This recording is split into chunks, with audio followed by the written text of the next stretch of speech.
ओम श्री सत उपासे नमः। श्री गुरु गीता।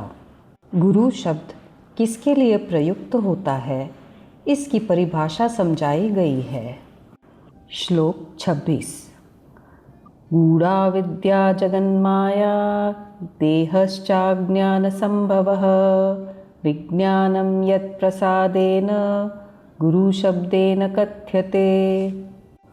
अनुवाद।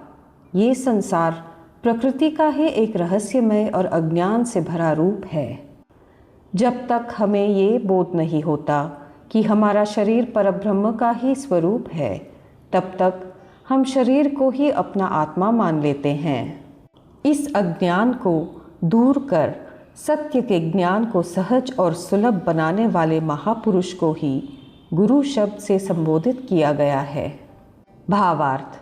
सद्गुरु को प्राप्त करने के संकल्प या तीव्र उत्कंठा को निगूढ़ या अत्यंत दुर्लभ और रहस्यमय कहा जाता है, क्योंकि गुरु का वास्तविक तत्व सामान्य से किसी को समझ में नहीं आता।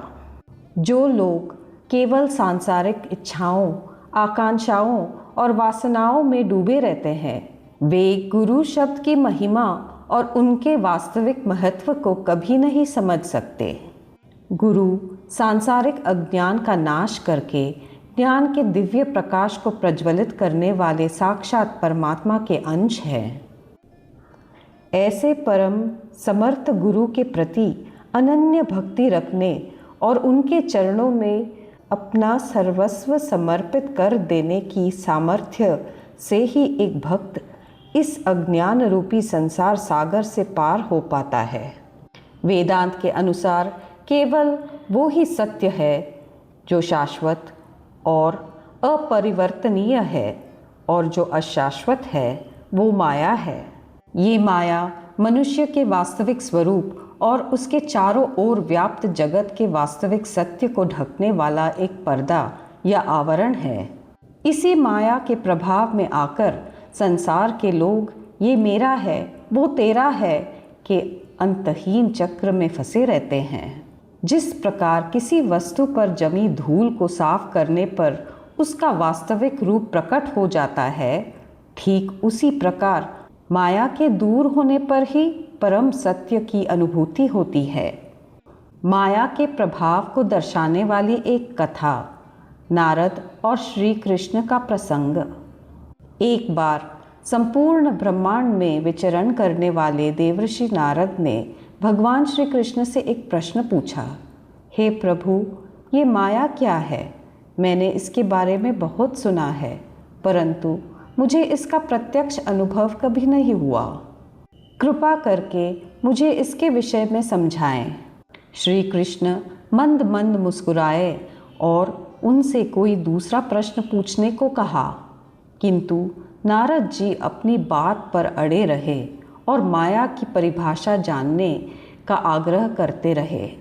तब श्री कृष्ण ने कहा, नारद, इसका उत्तर बहुत लंबा होगा। इस समय मैं इस वृक्ष की छांव में विश्राम कर रहा हूँ।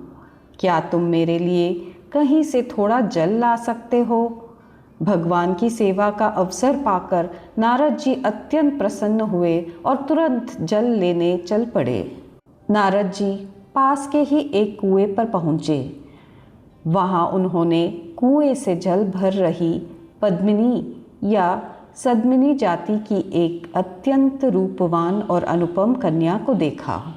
नारद जी ने पहले तो श्री कृष्ण के लिए जल मांगा, परंतु उस कन्या ने लज्जापूर्वक मुस्कुराते हुए कहा, आप बहुत थके हुए लग रहे हैं, पहले आप स्वयं अपना मुख धोकर जल ग्रहण कीजिए। उस कन्या के अलौकिक सौंदर्य को देखकर नारद जी सम्मोहित हो गए और श्री कृष्ण के लिए जल ले जाने की बात पूरी तरह भूल गए। इसी बीच उस कन्या के पिता भी वहां आए और उन्होंने नारद जी को आदरपूर्वक अपने घर भोजन के लिए आमंत्रित किया। आमंत्रण स्वीकार कर नारद जी उनके घर चले गए और उस कन्या के संगति पाकर अत्यंत हर्षित हुए। भोजन के समय कन्या के पिता ने नारद जी और अपनी पुत्री के बीच के संकोच भरे नैन नक्शों को भांप लिया। भोजन के उपरांत पिता ने नारद जी से कहा, मेरी ये एकमात्र पुत्री है, मेरा कोई पुत्र नहीं है। मैं इसके लिए योग्य वर की खोज में हूँ। मेरे पास जो भी घर, खेत और पशुधन है वो सब मैं अपने दामाद को सौंप दूंगा। यदि आप मेरी पुत्री को स्वीकार करें तो ये सब आपका हो जाएगा। नारद जी ने तुरंत इस प्रस्ताव को स्वीकार कर लिया। नारद जी अत्यधिक आनंदित हुए और उनका विवाह संपन्न हो गया। वे अपने वैवाहिक जीवन का पूर्ण आनंद लेने लगे। कुछ वर्षों के बाद उनके सुंदर बच्चे भी हुए। ससुर के देहांत के बाद वे वंशानुगत रूप से मिली विशाल संपत्ति का उपभोग करने लगे। सब कुछ सुचारू रूप से चल रहा था कि अचानक आकाश में घने बादल छा गए और भयंकर वर्षा के संकेत मिलने लगे। देखते ही देखते भीषण चक्रवाती तूफान ने पूरे गांव को अपनी चपेट में ले लिया। बाढ़ का पानी उनके घर के भीतर तक घुस गया। तभी पानी की एक बहुत बड़ी लहर आई और उनके बच्चों को अपने साथ बहाकर ले गई। यह देखकर नारद जी अत्यंत व्याकुल हो गए और अपनी पत्नी का हाथ कसकर पकड़कर दुख से चीखने चिल्लाने लगे। परंतु कुछ ही क्षणों में उनकी पत्नी भी पानी के तेज बहाव में बह गई। अपना सब कुछ खो देने के बाद नारद जी असहनीय पीड़ा से तड़पने लगे। वे जितना चिल्लाते उनका दुख उतना ही बढ़ता जाता। जब ये मर्मभेदी वेदना उनसे सहन नहीं हुई तो वे रूंधे हुए कंठ से कृष्णा कृष्णा पुकारने लगे। उनके मुख से ये पुकार निकलते ही अचानक वो प्रलयंकारी बाढ़ गायब हो गई और उन्होंने देखा कि साक्षात श्री कृष्ण के सम्मुख खड़े हैं। श्री कृष्ण ने अत्यंत सहजता से पूछा, नारद तुम कहाँ चले गए थे? क्या मेरे लिए जल लेकर आए हो? नारद जी ने लज्जा और आत्मग्लानि से अपना सिर झुका लिया और मौन खड़े रहे।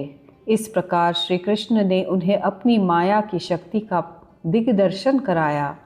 उस माया ने क्षण भर में साक्षात श्री कृष्ण के सानिध्य को भी भुला दिया था। यही माया मानव के वास्तविक स्वरूप परम ब्रह्म को छुपाए रखती है। करोड़ों लोगों में से कोई एक ही महापुरुष ऐसा होता है जो इस माया पर विजय प्राप्त कर पाता है और ऐसे ब्रह्मनिष्ठ महापुरुष को ही गुरु शब्द से संबोधित किया जाता है। इन गुरु की शरण में जाने पर ही माया का आवरण हटता है और अपने वास्तविक स्वरूप का साक्षात्कार होता है। समष्टि माया से इस संपूर्ण जगत की उत्पत्ति होती है और व्यष्टि अज्ञान से इस भौतिक देह का निर्माण होता है।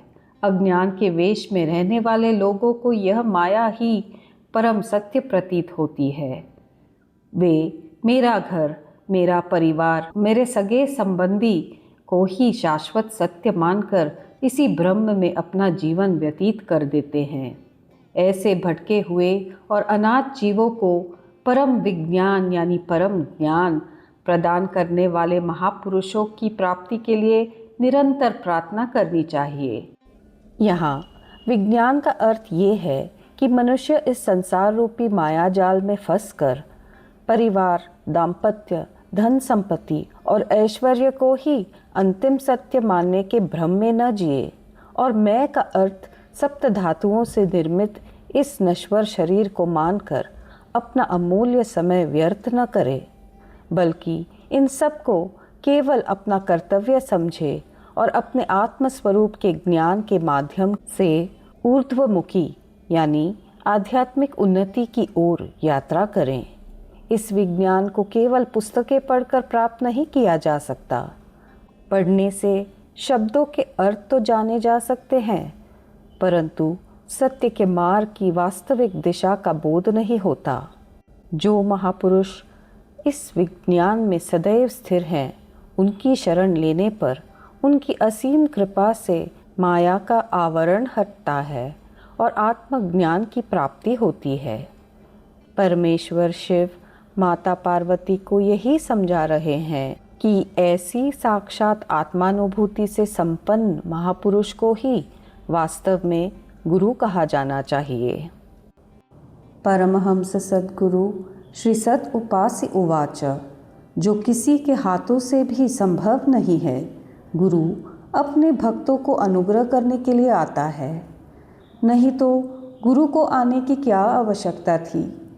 गुरु ऐसा शब्द ही क्यों होना था? परात्पर ही है वो। सत्य बोलना उस एक के सिवाय किसी और से संभव नहीं। गुरु वाक्य पालन द्वारा भक्त गुरु कृपा पा लिया तो उनका लिया हुआ जन्म सार्थक हो जाएगा।